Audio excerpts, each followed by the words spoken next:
Salut Alex, ça va? Salut Chris, ça va et toi, tu vas bien? Nickel, il faut. J'avais d'autres petites questions pour toi par rapport aux Ouais. compétitions de Fight Cyber. Yep. Il y a quoi comme type d'affrontement? Ah, bonne question.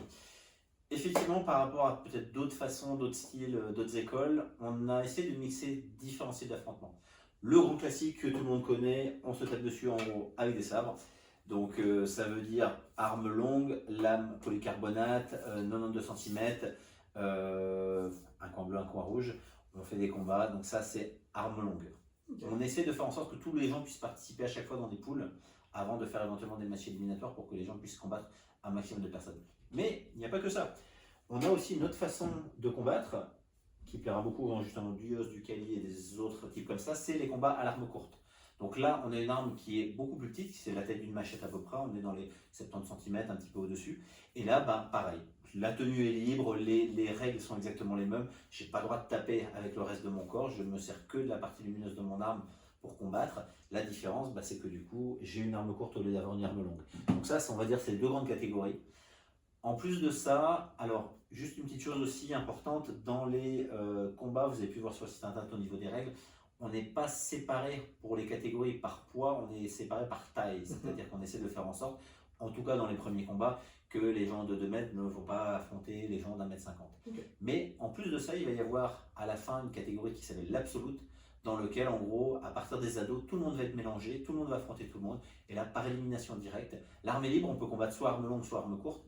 Alors autant dire que la plupart des gens prennent l'arme longue, ne serait-ce que pour la distance que ça propose, pour pouvoir combattre. Et là, c'est en élimination directe. Et pour permettre aussi après de s'amuser un petit peu aussi, on a ce qu'on va appeler les combats de gala. Combat de gala, en gros, là, ça devient des armes libres. C'est toujours arbitré, il y a toujours un arbitre qui est là pour séparer, sauf qu'il n'y a pas vraiment de compétition, de classement avec ça. Mais là, ça peut être sympa parce que ça veut dire, on parlait des armes courtes tout à l'heure, je peux combattre avec 2 armes courtes, une dans chaque main. Je peux combattre avec un sabre, je peux combattre avec une lance laser, je peux combattre avec des tonfas laser, nunchaku laser, une arme et un bouclier laser, pourquoi pas. Donc on a des espèces de boucliers en plexiglas, version un peu bouclier de CRS, avec lequel on peut faire les combats. On a eu l'année dernière un combat très drôle avec bouclier plus lance. Donc on a vraiment, après, dans les combats de gala, on peut vraiment s'amuser à faire des combats où tout ce qui est plus ou moins laser peut s'imaginer. Et toujours pareil, s'affrontant de manière sportive, avec les mêmes équipements, etc., pour que les gens puissent s'amuser. Et il va y avoir aussi, toujours dans ces combats, une dernière partie aussi, c'est le combat en équipe. Ça, c'est quelque chose qui est assez particulier. En gros, c'est des équipes de 3 personnes, 3 dans chaque équipe. 2 s'affrontent toujours en même temps. Dès qu'il y en a un qui est éliminé, il part, il est remplacé par un autre, etc. Et donc, on n'a toujours que 2 combattants en même temps sur la zone. Mais dès que je prends un point, que je me fais toucher, je sors et c'est un de mes compatriotes qui remplace. Donc ça permet d'avoir des combats sur une manche de 3 minutes très très rapide avec vraiment arme longue, arme courte, on peut les mélanger. Combat par équipe, des fois on fait une arme longue, l'autre arme courte, d'autres double arme. Bref, on peut vraiment un petit peu s'amuser. 2025, il y aura une grosse catégorie de combats par équipe. Je pense qu'on fera que arme longue pour que ce soit plus simple pour tout le monde. Mais c'est voilà, on a des combats, on va dire, très très variés. Ok. Et les combats, du coup, c'est réservé qu'aux adultes? Alors non, on a aussi des combats pour les enfants. Ok. En fait, nos compétitions commencent dès l'âge de 5 ans. Pour les plus petits, donc de 5 à 10 ans, notre catégorie des cadets, les enfants vont s'affronter avec des armes qui seront plus ou moins le même principe, mais recouvertes de mousse.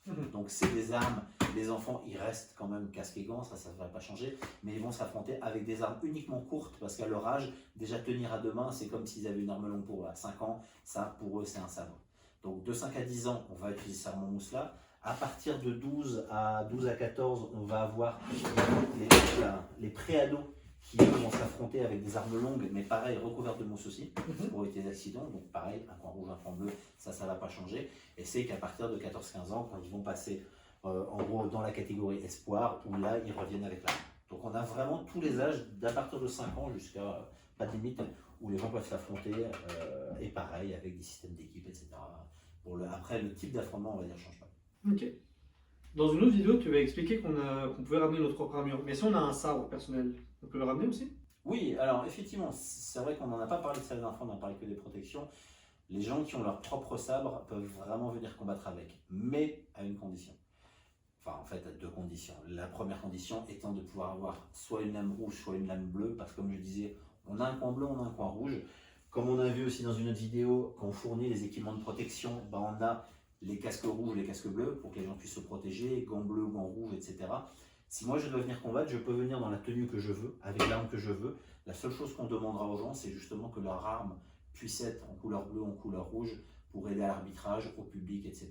Et la deuxième règle, c'est qu'on ne veut pas qu'il y ait des gens qui viennent avec des lames qui soient des lames vraiment heavy grade, qui sont donc très très lourdes et qui risquent de faire mal à l'impact, ou pire, qu'il y ait un bout en ogive vraiment pointu. Donc on fournit les lames aux combattants. Les lames, c'est pareil, donc là c'est une neuve.